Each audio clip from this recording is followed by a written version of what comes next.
साथियों, आज हम आपको देवभूमि उत्तराखंड में स्थित तृतीय केदार तुंगनाथ जी के दर्शन कराएंगे, जहां भगवान शिव के बाहु रूप में पूजा जाता है। इस मंदिर की ऊंचाई लगभग 3600 मीटर है और यह पंच केदारों में सबसे ऊंचाई पर स्थित है। इसका ट्रैक लगभग 5 किलोमीटर का है और जो अपने प्राकृतिक सौंदर्य के कारण मिनी स्विट्जरलैंड कहलाता है।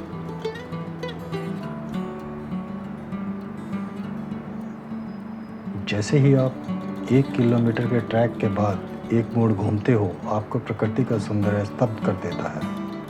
आपके सामने एक बड़ा बुग्याल यानी घास का मैदान और पीछे बर्फ़ से ढकी अनेकों चोटियाँ, जो पहली नज़र में आपको मोहित कर लेगी, मानो हम स्वर्ग में तो नहीं आ गए।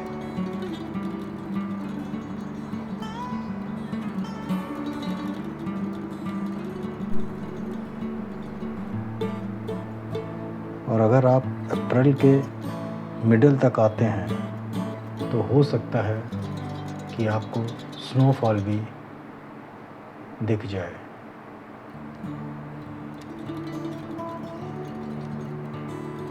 हमको भी इस ट्रैक में स्नोफॉल देखने को मिली।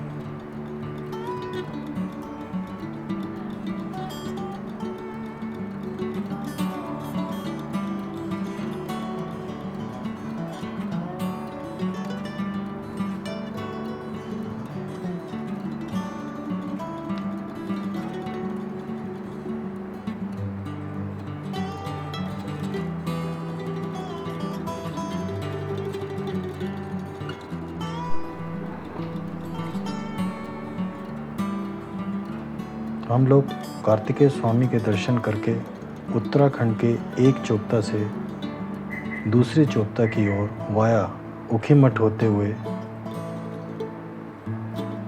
जा रहे थे,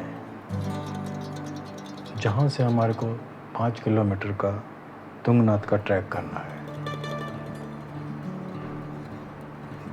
जब भी आप चोपता से दूसरे चोपता तुंगनाथ जाते हो तो बीच में आपको सिर्फ एक ही पेट्रोल पंप मिलेगा, जहाँ पर आप लोग अपनी गाड़ी में फ्यूल वगैरह ले सकते हैं। इसके अलावा और कोई पेट्रोल पंप फिर इस रास्ते में नहीं है। इस तरह हम लोग आगे चोपता की तरफ बढ़ते चले गए।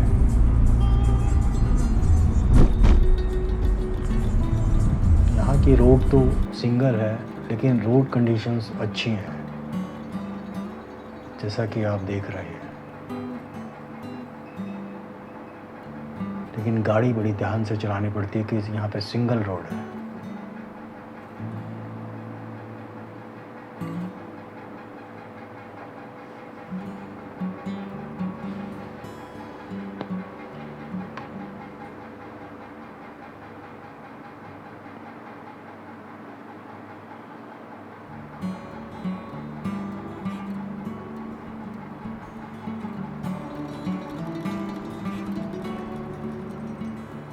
बीच बीच में जैसे जैसे हम आगे बढ़े, अब दृश्य अच्छे होने लगे थे। सामने हिमालय भी नज़र आने लगा था, क्योंकि मौसम अब थोड़ा खुल गया था।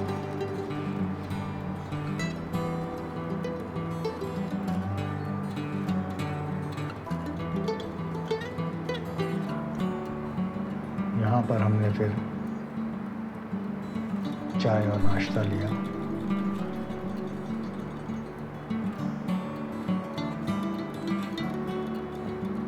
और आगे बढ़ चले।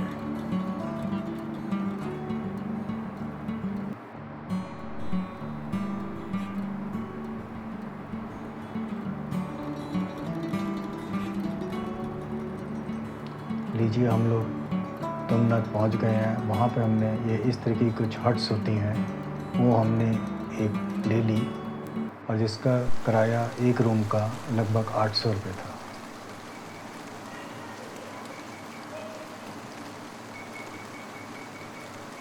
थोड़ी ही देर में बारिश शुरू हो गई और बारिश इतनी हुई कि सारी रात बारिश होती रही, और जब हम सुबह उठे तब भी बारिश रुकी नहीं और ठंड बहुत ज़्यादा हो गई। और हम लोग बारिश रुकने का इंतज़ार करते रहे कि अपना ट्रैक स्टार्ट रहे हैं।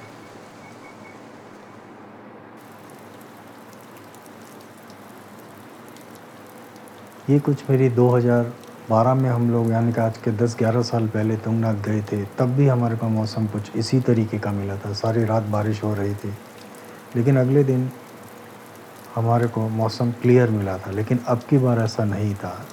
लगभग 10 बजे तक बारिश होती रही दिन भर। ये कुछ मेरे पुराने क्लिप्स थे, जिसको मैं दिखाना चाह रहा हूँ कि किस तरीके से पहाड़ों पे बारिश होती है।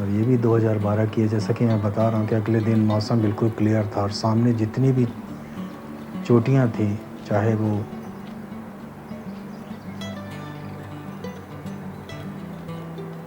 त्रिशूल पर्वत हो, चौखंबा हो, नंदा घुंटी हो, नंदा देवी हो, यहाँ से सारी चोटियाँ बिल्कुल साफ़ नज़र आती हैं अगर मौसम साफ़ है।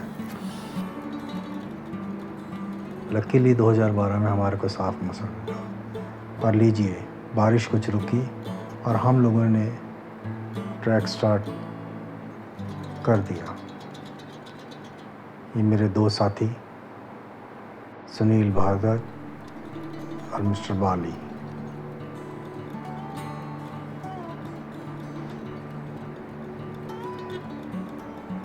जैसे हम ट्रैक स्टार्ट करते हैं, बुरांस के फूलों से ये जंगल भरा हुआ है और उन्हीं वृक्षों के बीच से हमारे को ये ट्रैक करना पड़ता है।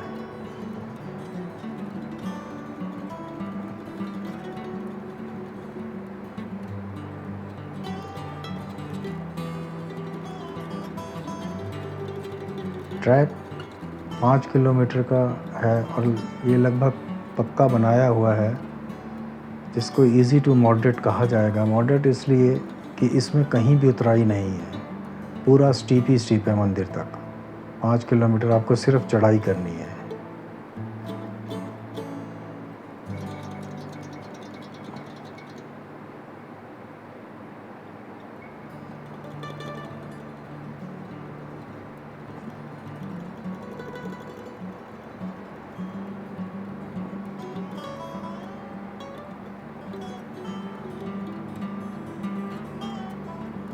ये जो आप देख रहे हैं पूरे बुरांस का, जैसा कि मैं बता रहा हूँ, ये बुरांस का फूल इस समय पूरे अपने ब्लूम पे थे।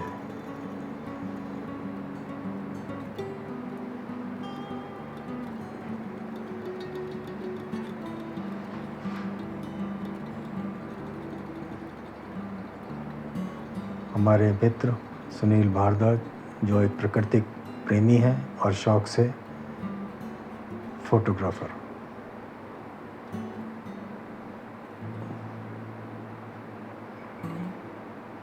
जैसा कि मैंने बताया, ये एक ऐसा ट्रैक है जो प्राकृतिक सौंदर्य से पूरा परिपूर्ण है।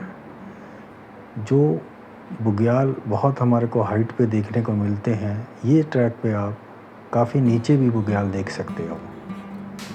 ये देख सकते हैं आपके सामने, ये बुग्याल आ गया है। हालांकि अब इस बुग्याल के अंदर जाना यात्रियों के लिए निषेध है, क्योंकि बुग्याल उखड़ सकता है।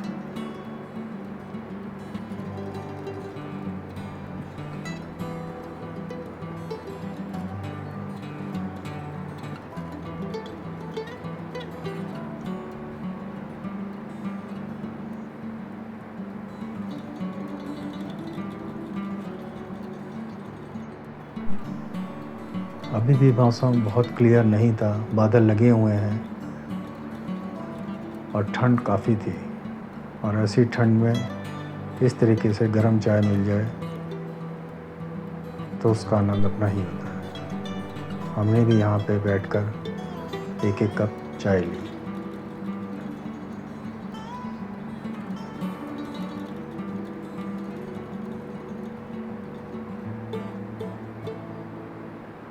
और आगे बढ़ चले।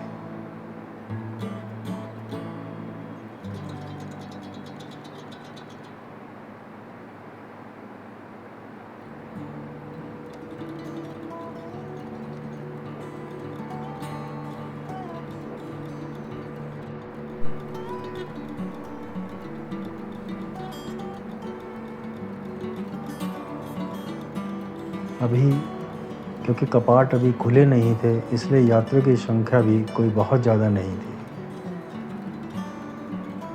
और धीरे धीरे हम लोग ऊपर बढ़ते चले गए। और जैसे जैसे आप ऊपर जाते जाते हो तो आपका जो वेजिटेशन है वो कम होता जाता है।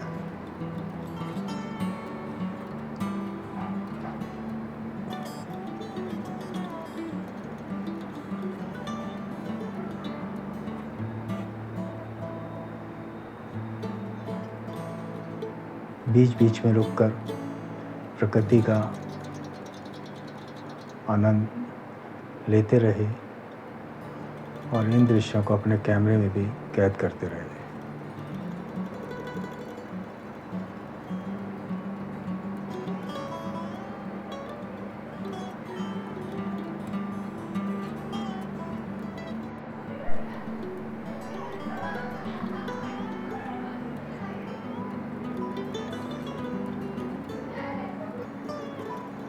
और इस तरह बीच बीच में इस तरीके के ढाबे आते रहेंगे जो यात्रियों के लिए नाश्ता और चाय वगैरह यहाँ पर ले सकते हैं।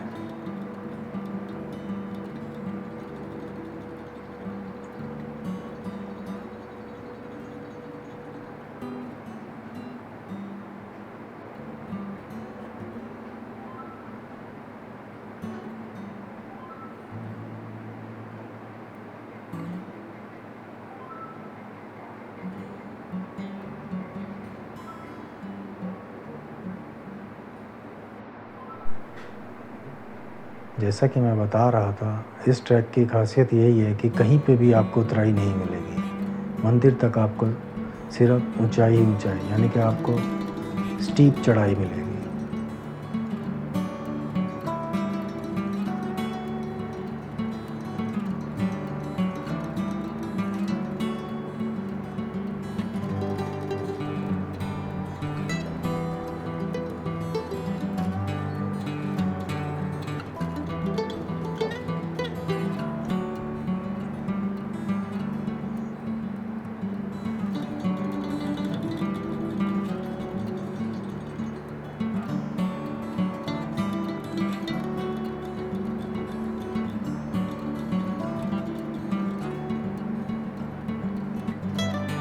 मेरे मित्र भारद्वाज जी,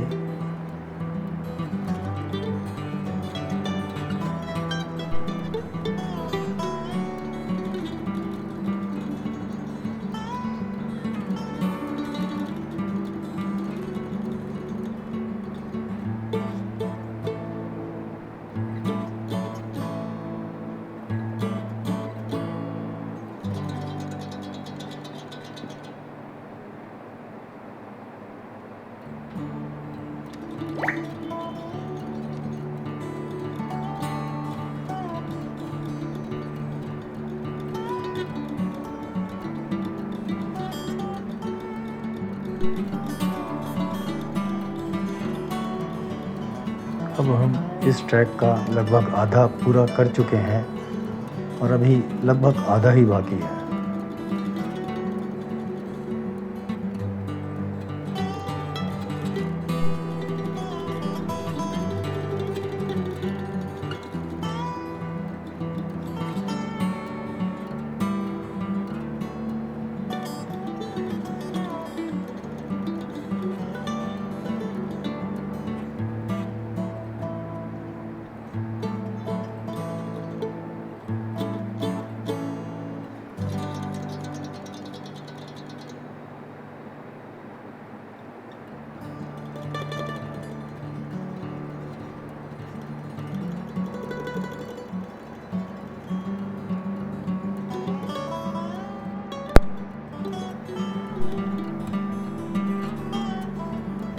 अब जैसे जैसे हम लोग ऊपर बढ़ते जा रहे थे, हमारे को बर्फ़बारी देखने को मिल रही थी। क्योंकि जब भी बारिश होती है, जैसा कि हम लोग नीचे चोपता में मैंने आपको दिखाया, तो नीचे बारिश होती है, ऊंचाई पे वही स्नोफॉल होती है। देख सकते हैं आप, जिस समय नीचे बारिश हो रही थी तो मंदिर के करीब लगभग स्नोफॉल हो रही थी।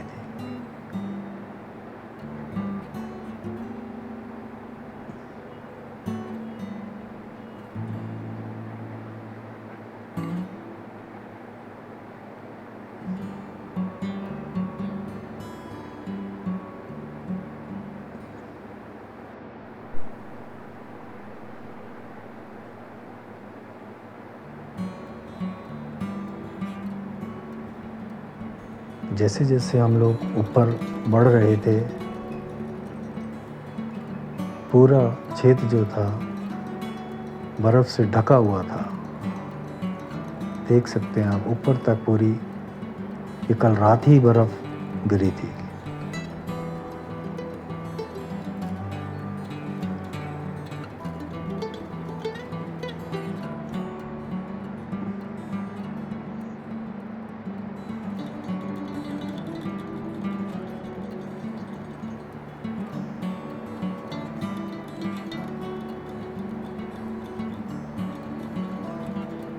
और लीजिए, लगभग हम मंदिर के बिल्कुल करीब पहुंच गए हैं। यहाँ पे चलना थोड़ा और मुश्किल हो रखा था क्योंकि ट्रैक पे भी बर्फ़ पड़ी हुई थी, लेकिन हम लोगों ने ये अच्छा किया कि नीचे से स्नो बूट ले लिए थे, जिसके कारण हम ऊपर आराम से चढ़ सके, जबकि बाकी यात्रियों को काफ़ी दिक्कत हो रही थी। और लीजिए, हम लोग पहुंच गए बाबा तुंगनाथ।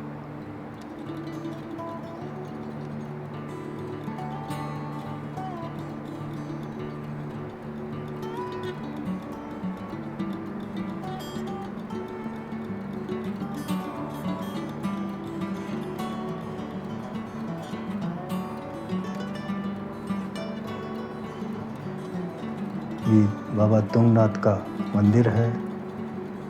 अभी यहाँ पे कपाट तो खुले नहीं थे, इसलिए भीड़ भी कम थी। तुंगनाथ जी की जो शीतकालीन पूजा 6 महीने में होती है, वो यहाँ से थोड़ी ही दूर मक्कू मठ में की जाती है। और ग्रीष्मकाल के 6 महीने उनकी डोली यहाँ पर आएगी और फिर उनकी पूजा अर्चना यहाँ की जाती है। जैसा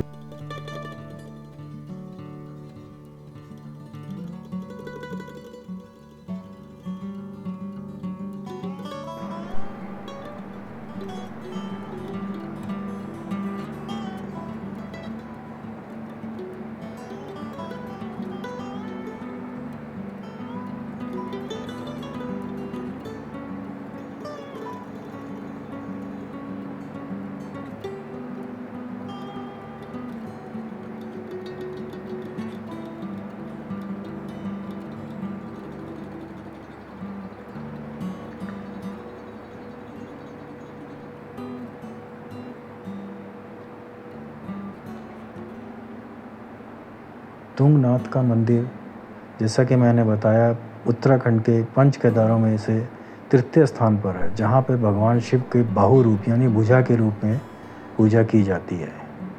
और ये विश्व का सबसे ऊंचा शिव का मंदिर है।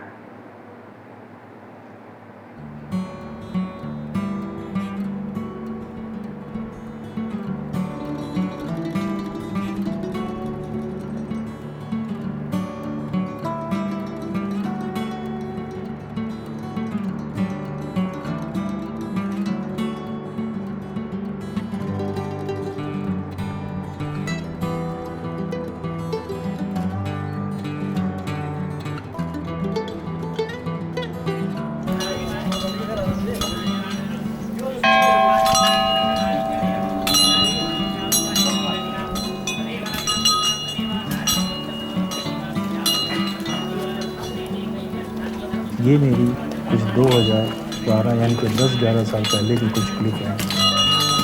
जब हम लोग गए थे तब ये चांस की बात है कि उसी दिन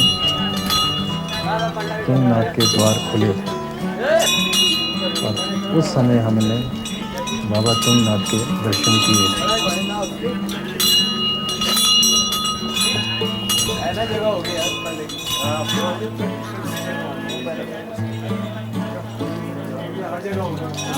ये यहाँ पर अभी कपाट खोले गए हैं और बाबा की डोली कुछ ही देरी में यहाँ पे पहुँचेगी।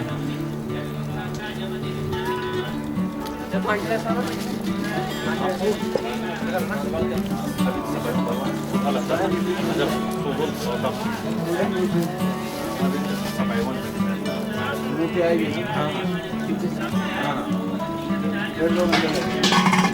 साथ में पार्वती मंदिर और लीजिए बाबा तुंगनाथ की डोली अपने ग्रीष्मकाल निवास के 6 महीने के लिए आती हुई हम लोग भी इस डोली यात्रा में शामिल होने हुए।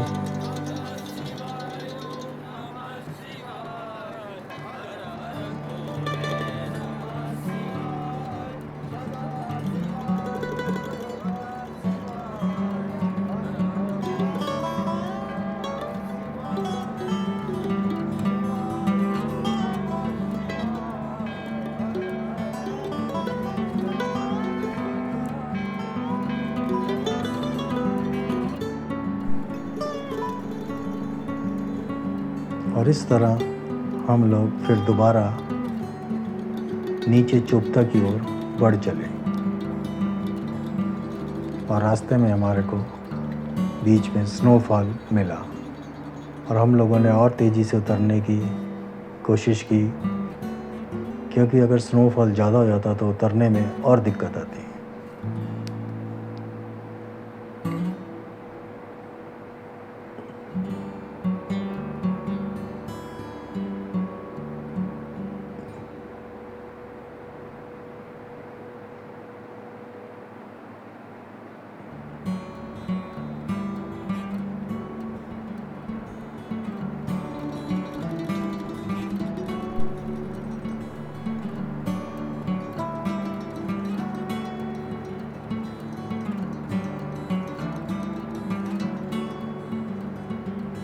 और इस तरह हम लोग नीचे उतरने लगे। जब भी आप कभी पहाड़ों में जाएं तो आपके पास पूरे इक्विपमेंट होने चाहिए। और इस तरह हम लोग रात को चोपता में ना रह के ये कोशिश करी कि नीचे 15-20 किलोमीटर नीचे रहा जाए, ताकि सर्दी से भी कुछ राहत मिलेगी। और वही हुआ, हम लोग नीचे आके एक छोटा होटल लिया जिसका किराया हमको 1200 में मिला। और अगली सुबह हम लोग नाश्ता करके यहाँ से नीचे की ओर चल पड़े। ये वो होटल है जो हमने यहाँ पर लिया था।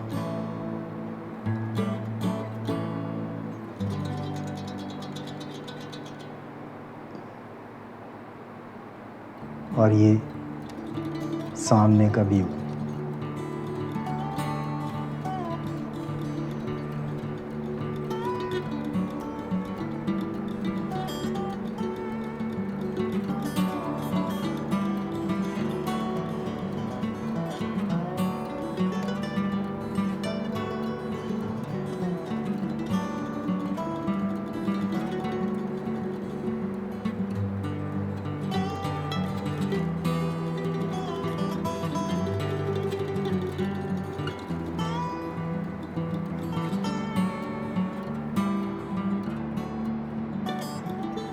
ये यहाँ के पक्षी गौरैया जो कि दिल्ली में लगभग समाप्त हो चुकी है, लेकिन यहाँ पर पोल्यूशन कम होने से अभी यहाँ पे ये देखी जाती है।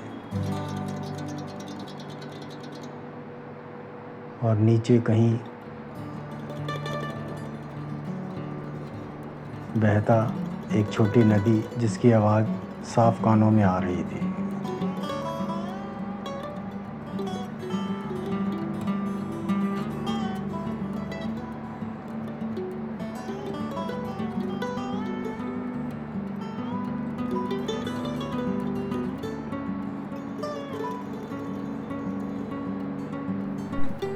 और इस तरह हम लोग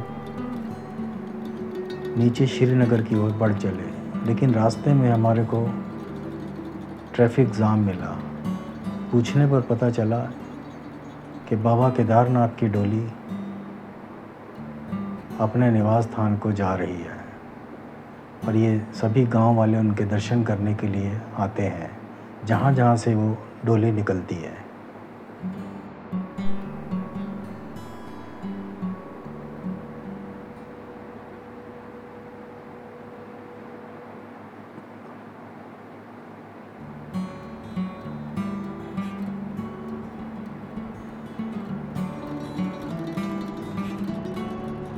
अब क्योंकि डोली काफ़ी नीचे से निकल रही थी, जो कि ऊपर से देखना लगभग नामुमकिन था, तो उस समय मैंने अपने कैमरे का जूम बढ़ाया और उसमें कैप्चर किया। वही आप लोग भी दर्शन कर सकते हैं।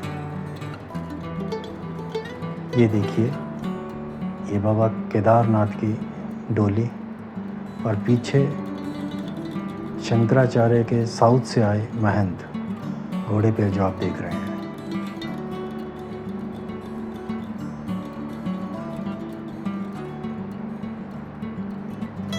जय बाबा केदारनाथ।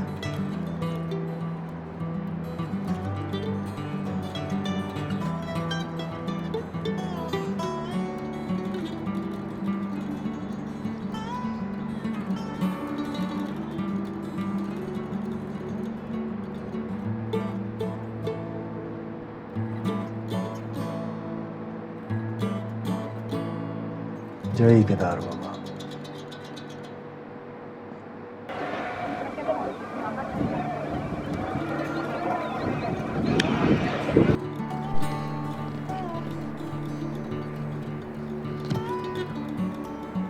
बीच में श्रीनगर के आसपास हम लोगों ने चाय नाश्ता किया और जहाँ पे एक मंदिर भगवान परशुराम का मिला।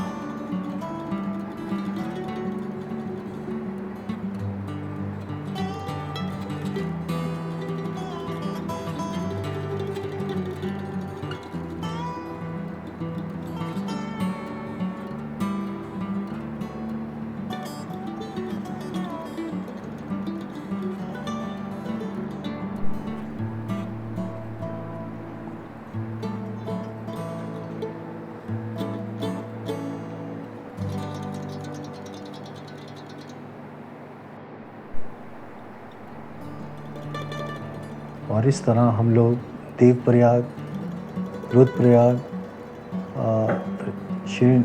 ऋषिकेश और हरिद्वार होते हुए दिल्ली की तरफ बढ़ चले।